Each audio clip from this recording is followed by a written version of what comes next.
రాజశేఖర రెడ్డి గారి ఫోటోను ఇక్కడ అక్కడ పెట్టుకుంటే సరిపోదయ్యా, ఇక్కడ ఉండాలి. ఇక్కడ ఉంటే రాజశేఖర రెడ్డి గారి ఆశయాలు ఈ రోజు నిలబడిండు. ఇక్కడ లేదు కాబట్టే రాజశేఖర రెడ్డి గారి జలయజ్ఞాన్ని గాల్లోకి వదిలేశారు, రాజశేఖర రెడ్డి గారి ఫీజు రీయింబర్స్మెంట్ గాల్లోకి వదిలేశారు. ఇక్కడ లేదు కాబట్టే రాజశేఖర రెడ్డి గారి ఆరోగ్యశ్రీకి కూడా బాకీలు పెట్టారు. రాజశేఖర రెడ్డి గారు అంతగా చెప్పుకుంటున్నారు కదా, 75వ జయంతి రాజశేఖర రెడ్డి గారు ఎంత గొప్పగా చేస్తుండాలి.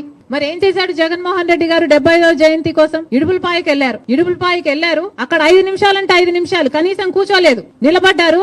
రాజశేఖర రెడ్డి గారికి తూతూ మంత్రం లాగా అక్కడ ఏదో నివాళులు అర్పించామని చెప్పుకున్నారు. అంతేనా? సొంత తండ్రి కదా, 75వ జయంతి చేయాల్సింది అంతేనా?